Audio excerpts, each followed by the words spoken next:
I mean, LinkedIn. Good morning. Good morning. Good morning. How are you? I'm great. Thankful for the day off today. Yes, thank you to our veterans. Yes, my dad's a veteran. Is he? He is Army. Army. What was he in the Army? That's a good question. He doesn't talk about it. Okay. Do you know, or you just don't? He just, like, you just know not to talk about it. No, I've heard different things. However, he doesn't really talk about it. I try to like probe and prod, and he doesn't talk about it. He doesn't talk about his experience at all. Okay. Well, that's interesting. My dad was not in the military. I'm not exactly sure why. Um, my mom's dad, however, was in World War One, and recently, I think I'd shared it with you before, but I, had not been working and decided to spend some time on family research. And my mom's dad passed away when I was just a month old. And so I reached out to the war records, the National War Records, which had a devastating fire back in the 60s. And his initials happened to be in the area of the building that was in the fire. So when I got the copy that they had, because they went through the fire, got all the copies that they could, and then scanned them in. The scan that I got of his, um, I believe they were his, like, what do you call it when they go in? It wasn't a draft, but anyway, when they go into the military, some of the records they scanned and sent to me were actually burned. Um, so that was interesting. So he was a plumber by trade. In World War One, England was still in control of India, and so he was in India building refrigeration for food that was being stored and stationed in India during World War One. And he actually had three medals. Um, Wow. he had a medal that the government gave out to men that were in the war, um, but were there before the enlistment, to show that they were already servicemen who weren't drafted. I forget what the medal was called. Then he had another medal because he worked in the Asia Pacific and because he served in India. And then he had a medal that was given out again. I can't remember the name of it. I didn't know any of this. He had a medal that was given to sort of upstanding, I would say sort of like a junior, purple medal. It was basically for men who were upstanding, within the Wow. rank. And he was a sergeant. Wow. He And was a what sergeant, branch did you say? Army. Army. Yeah. That's awesome. So, yep. And he, unfortunately, he passed away. I'm 53. He died when he was 53. And Was it he from passed. the war complications and stuff, or? Well, so it was very common for the men that were stationed over in India. At the time, there wasn't a lot to do. And so there was brothels and drinking, and he became a really terrible alcoholic. Was not a nice person. Um, and I mean, he was a nice, he was a hardworking man. But I have stories, from my mom and my uncles, about just what it was like to be around him. And so his death certificate lists, cirrhosis basically. He died of liver failure actually out in his car, like in front of my grandmother's house. And so that was I was born in March of 72, and he died 24th, and he died like April 6th. So I wasn't even a month old when he passed away. So I never knew him. Mhm. So yeah, that was really good for me to find out. You know, and that's like, okay, if you think about that, it's only one generation, but two generations back. And even though he's been gone from this earth for basically 53 years, right? Yeah. That, the legacy he had sort of left behind was overshadowed by the age in which he died, the manner in which he died. And so the accolades and the things that he did that represented him in that 53 years that he was alive didn't even get carried to me. And I find that as a family tragedy. You know what I mean? Mhm. My kids didn't know this until I knew it. Sorry, my lawnmower guy is here. And then my dog will bark. You have the most going on with your house right now. So how's that process with you? It seems like every day someone is coming to fix something, to do something, or to see it. How's that going? Yeah, maybe I should put that link in chat. Drop it in the chat. Why not? Drop it like it's hot in the chat. So my house has been listed for about, we don't have anybody on yet, but maybe somebody will pop in. Yeah, because we're not able to record this right now, but so we're practicing live. Maybe Rochelle in the background, you can I don't know, post something that says we're live or something like that. Tag me or see if we can get some folks, or test my LinkedIn, see if you can see me going live on LinkedIn. Okay, I do that. So yeah, the market's a little bit weird right now. So my house is on the market, and I live in a suburb of Dallas, and I don't think it's priced too high, but that's if you don't have a buyer, then that either means there aren't any buyers, or you're too high, you're priced too high, and then there's a balance between your house is of value. It may not be at 197 square feet, but $1 a square foot, but it's not 150, and so you have to go, okay, well, what's that going to mean? So I've dropped it 2%. Had an open house Sunday, and traffic wasn't nearly as high as the previous 2 open houses. So not really sure where that's going to lead me, but I'm not going to go into January with it on the market. So it'll either sell, or I'll take it off and wait until January. But that's that. It's a complicated market. So, you say you're not going to go into the new year with holding that house, right? Well, I'll either hold it. I just won't have it listed between. The goal is to sell it between now and December 15th or so. Because if it doesn't sell by then we will take it off the market and wait until after the first of the year. I'm having a ponytail problem, and the camera's reversed, so Rochelle's like, first world problems. Okay, So you have exciting news. Am I on LinkedIn? Is it working? It is working. I see us. And I reshared it. It is working. It is working. Yay, look at us. Exciting news, because I could use some right now. Huh? What is my exciting news? Well, I know you got you tell me, some exciting career stuff going on, right? Oh, you talking about with the ATP? Oh, yes. Well, you got your PMP certification, and you became a certified instructor, right? Yes, I am now a instructor for the PMP. My goal is to eventually get my instructor license for the black belt, as well as SAFE. But yes, that's another thing that I have, and I'm looking forward to being an instructor. I always wanted to be a teacher. And fun fact, when I was going to college and I had to choose a career, I wanted to be a music teacher, and my mom told me no, I could not be a music teacher because they don't make enough money.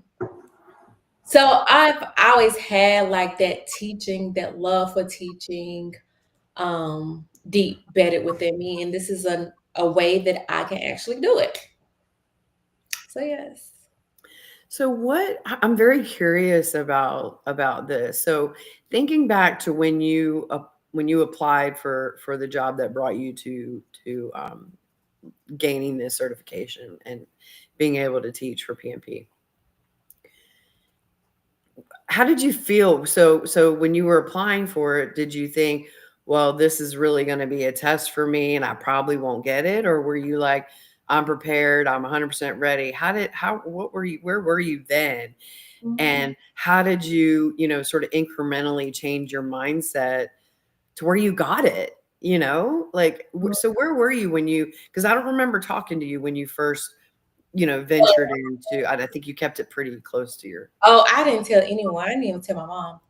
So I've sensed that. That tracks. That tracks. so just the whole process. So just having the teacher experience from when I used to work for the university, because I also was teaching there as well. But the process was very long. Like I've been trying to do this since over the summer and it's now November. So with the company I went with, they're very particular of who they pick. Mhm. So a part of me was like, just show up as your normal self, just be Rochelle. And the other part of me was like, okay, you need to dot your I's and cross your T's because this is like the opportunity that you really needed and you want it so bad. Mhm. So just having that conflict, like what are they looking for? Um, just a lot of stuff. Like I don't want to be that boring teacher. I've had plenty of workshops and set in plenty of courses where a teacher is just boring and you actually have to go back and teach yourself the material. I sat through that and I vowed to not be that teacher. But yeah, that's how I was. And then when I got the email, I was like, you effing kidding me because all I've been getting is rejection emails from all She over. did have to reread it twice, and I think I had to tell her, like, you're like, well, I remember this conversation. I go, it sounds to me like they're hiring you, and so I do remember that. You were a bit, pinching yourself, and then going, but you stayed realistic, and you said there's another hoop I got to jump through. The Mhm. good thing about that hoop is that hoop would have benefited you regardless, right? And Yeah. they were helping you with that Yes. and offering you the job. And I think that it would have been very easy for them to go with somebody who, it's almost like security clearance, right? Somebody who already has it. And they saw something in you. I know they saw something in you because we coached through once you got to that stage and you were talking about it. We coached through some of those things, um, and they saw the potential in you and Yeah. your ability to pivot, which is a really hot topic right now, pivoting. I saw my neighbor the other day and she sent me a podcast. I shared it with you. I haven't listened to it yet. But pivoting is very important right now. And in that moment, beginning to end, you pivoted one to hit the apply button. You pivoted when they went to the next stage and you pivoted multiple times. I'm about to yell at this dog. Oh, I can't hear him. Go, Hazel. And you pivoted, and here you are.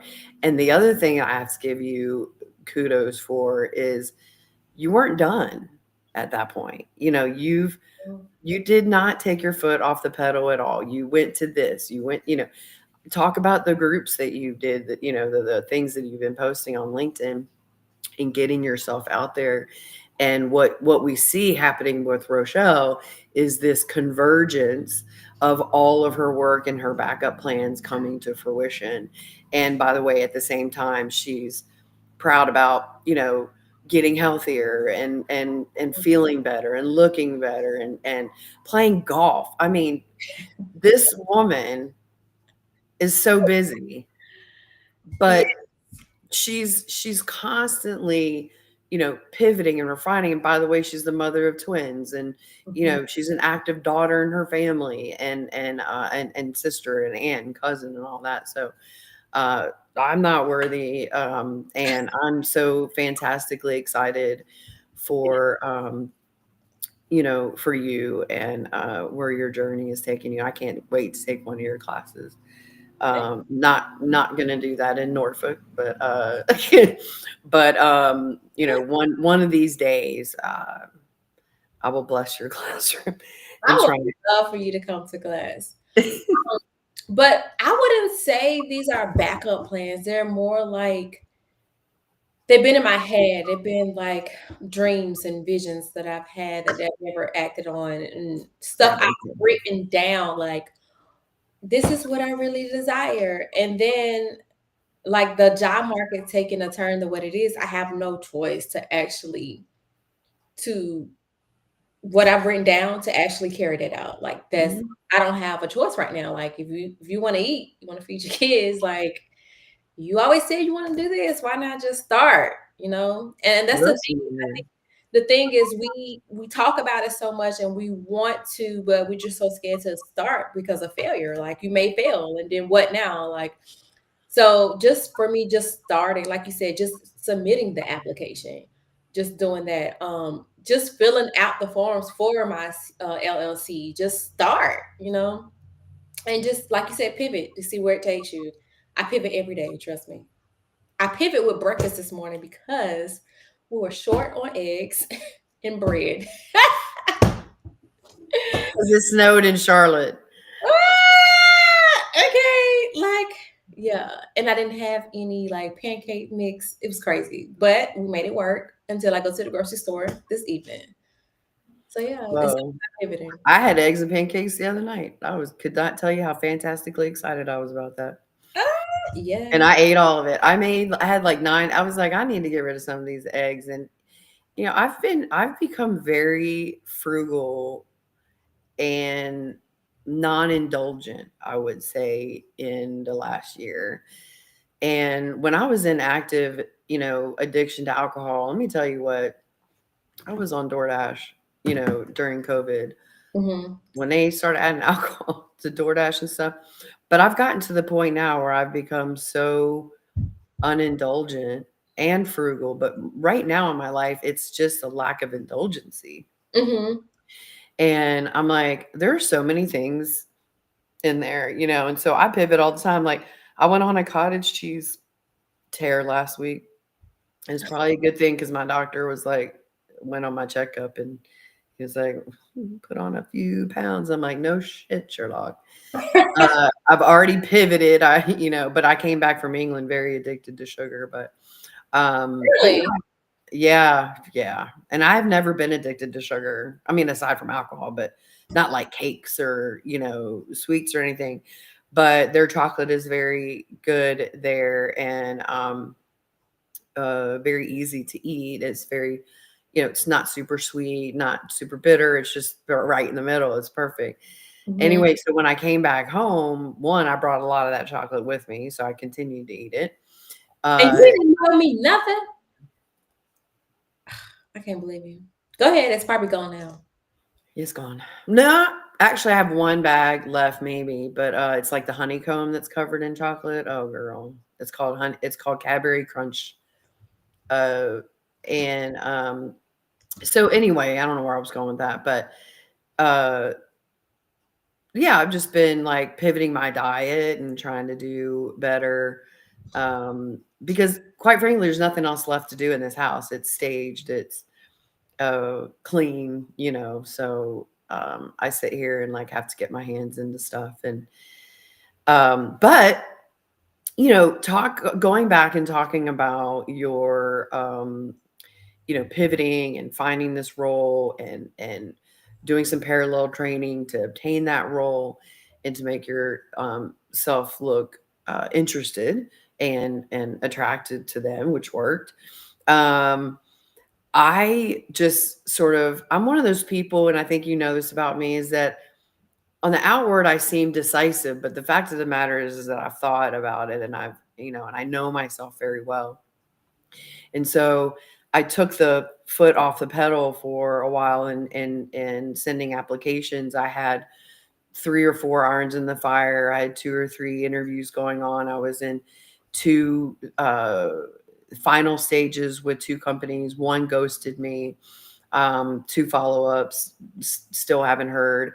And then the other one, politely passed. I requested feedback, didn't get any. Of course. Um, and, that was the 2.5 hour interview where I was a product owner, a project manager, and a SQL developer Oh, on it the was same that day. one. Yeah. So I'm okay with that.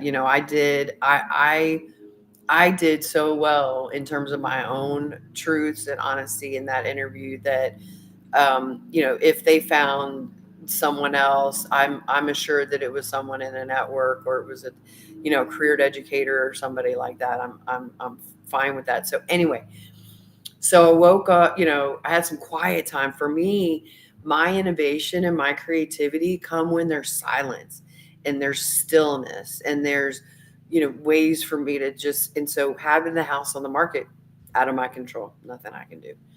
Uh, Food in the refrigerator, I've got clothes, so that leads itself for my mind to open up. And so I decided to redesign my resume, like completely redesign.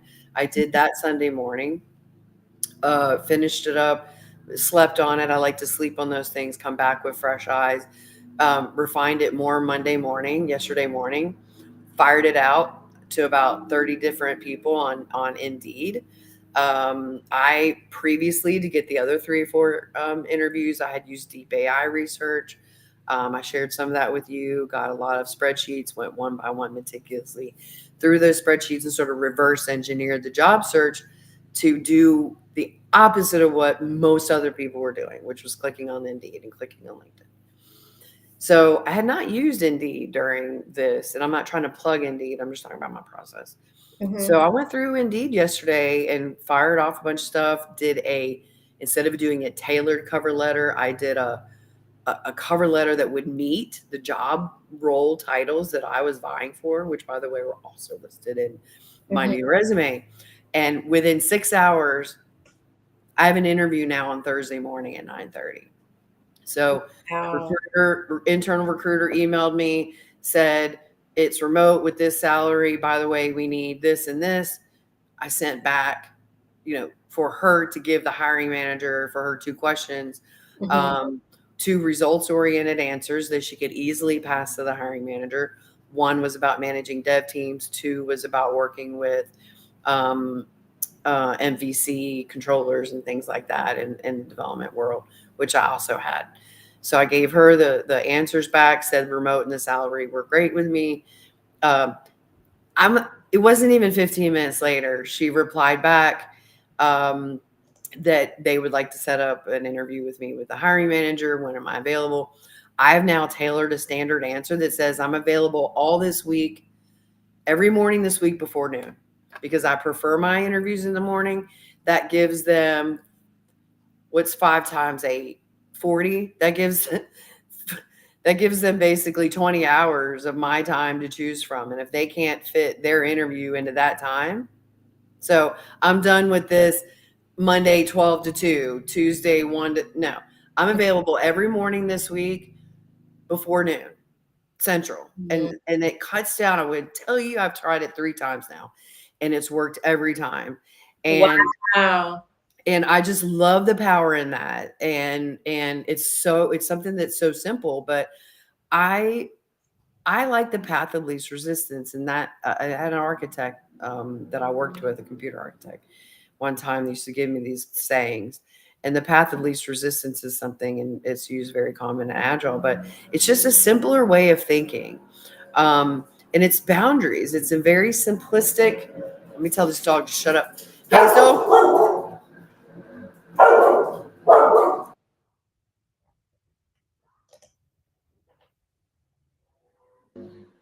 Hello. So it's a very simplistic way.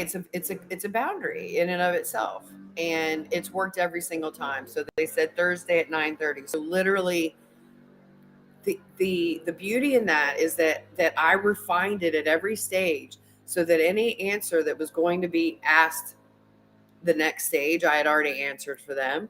And in less than 5 hours, literally from the time I submitted it at this time yesterday to 4:30 yesterday, I had gone from beginning to end to interview. And I can't tell you how rewarding that is as a job seeker. And let me tell you, I'm going to read to you what I said to the recruiter when I sent the response um, back to her.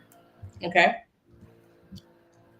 So she said, "Thank you for applying. The role's 100%. We look for those who have blah blah blah." So what I sent back to her, really highlighted that I truly appreciate you recognizing my experience. Number one, and I'd say number one. But I've prepared some results oriented responses to your specific statement and needs of the hiring manager. May seem wordy, but it's only 3 sentences. I appreciate that alignment up front. And you as a job seeker, I don't think we do enough of stating what our expectations are by leading with that behavior. And by that I mean showing appreciation, drawing a boundary, right? Recognizing that she may not know that she's doing something for you at the same time, but you're acknowledging the fact that her proactivity resonated with you. And you never know, she might make it better for somebody else. By the way, if you befriend the recruiter, that helps. So when you respect the recruiter and you recognize what they've done, provide you value out of the gate by saying, pick up on the words, read what they're saying, you know. And she actually said, I found this please let me know if this is acceptable to you and I will pass your resume to the hiring manager.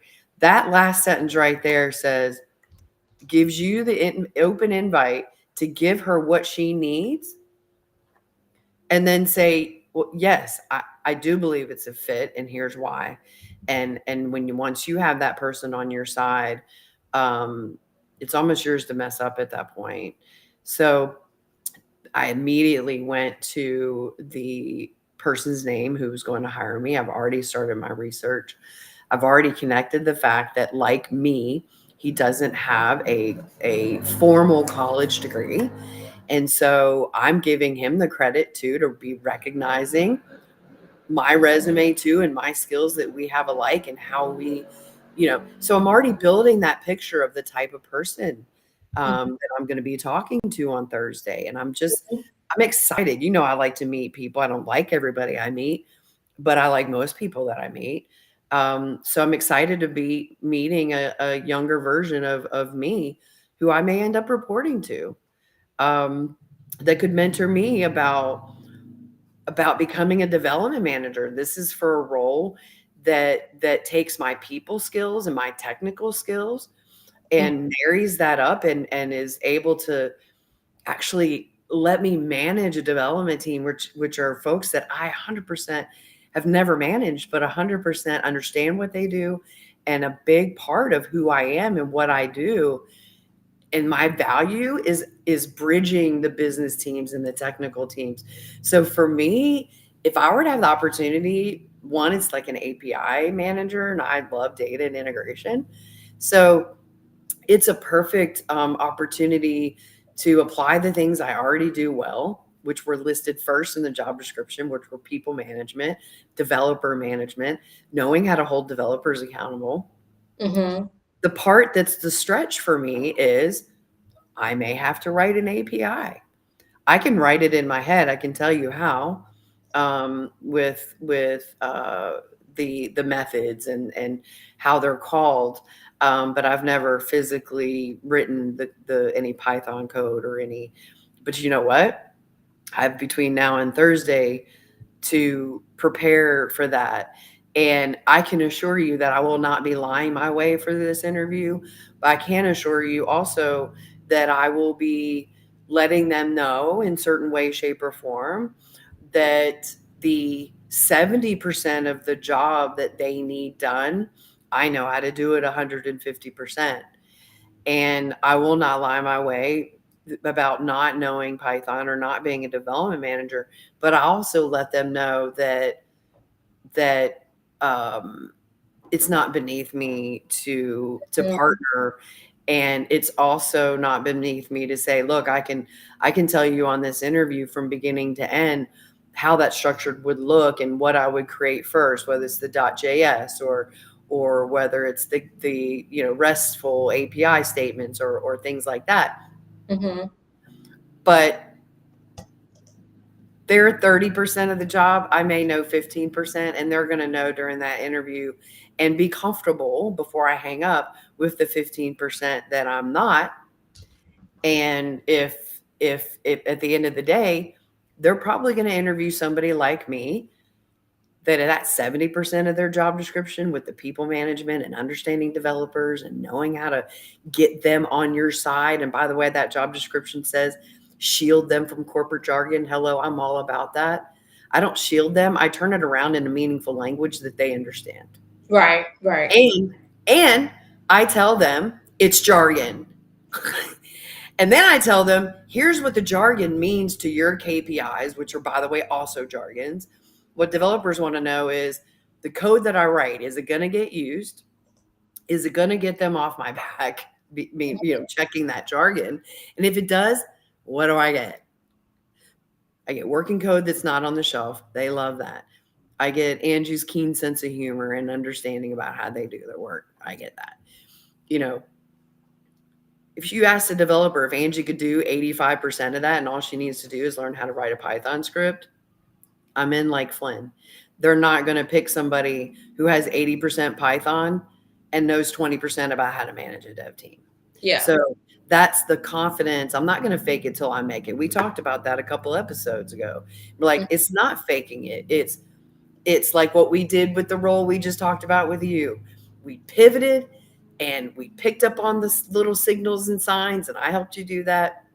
And we're smart about it. Mm-hmm.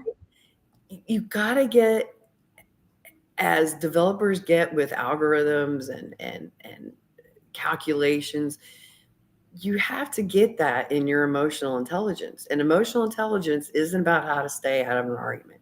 It's about how to use every tool you have, necessary and needed, whatever the word is, in order to understand what you're dealing with, whether it's words or facial expressions and that job. If you're not reading job descriptions, people, and you're just hitting apply, there's something wrong with you. And I want to tell you, like, culture alone, I wish every company ever would be required to write job descriptions the way that this company wrote the job description that I applied for, because it screams what their culture is. Mm-hmm. Yes, you'll actually have to talk like an adult to people. I sent the link to somebody else, and they were like, "Send me the link. I want to apply for that job. I want to work for that company." And but I'm also realistic in that, well, somebody fancy might have written that job description, but the guy I'm actually going to work for has no idea his job description was written in that way. I'm not an idiot, right? Right. Mm-hmm. But let's go find out. Not let's go, oh, let's see where the other shoe is going to drop. No, why did you apply to X company? Because I loved your job description. Was it for real? Is that really what your culture is? Because if it is, I want on board. Let's talk about the job. If they go, AI wrote that, well, then we have a problem, right?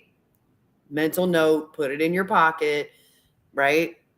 You put it in your pocket. It's a data point. Mm-hmm. Let's go find out. Let's go on a journey and find out. They did the same thing with my brochure. Well, guess what? That's their brochure. So anyway, I'm excited.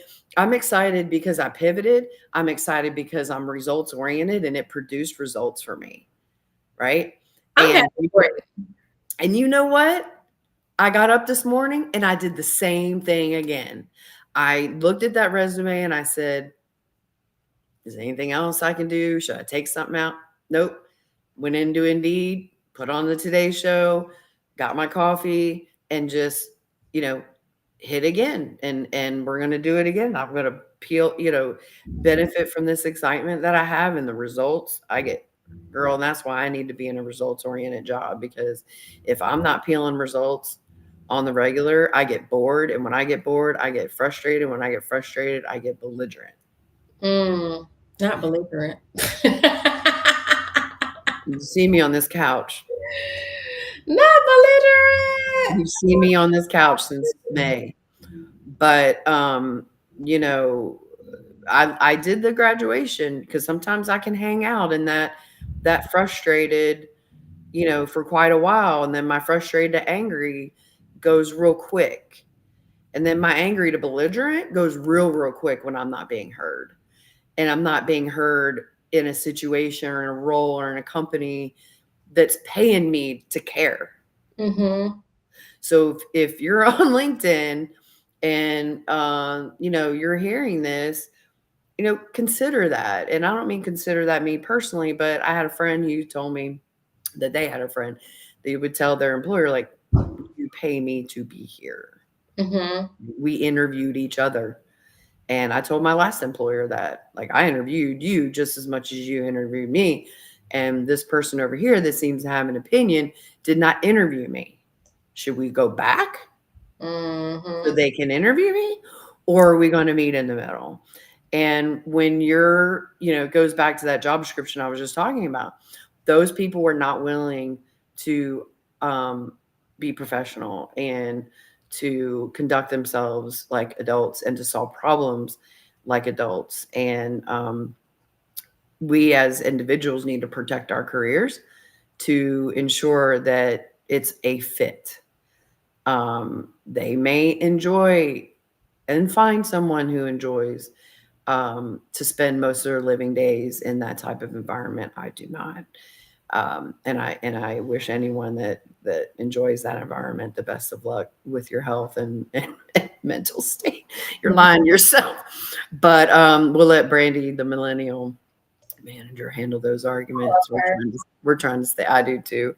But I haven't come quite to be able to say some of the things that she says. But so we've been going for about half an hour now. We've shared a lot of great things. I think, I mean, for a live show, I'm pretty happy for our first one. So I hope that this helps us, you know, bridge a following. If someone hasn't had a chance to listen to our recordings, I respect that.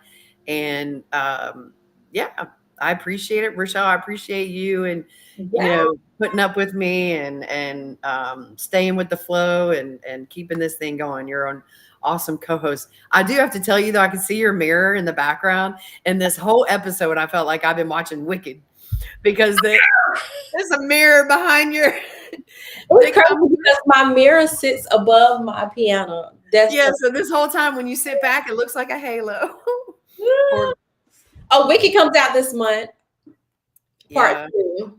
I'm excited. Yeah. You know, I'm not your normal Black friend, so.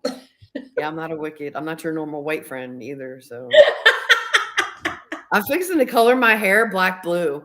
And my cousin, my cousin said that's too black. And I go, first of all, technically it's blue black. When the sun hits it, that like that winter fall sun hits it. Oh my God. It's black blue.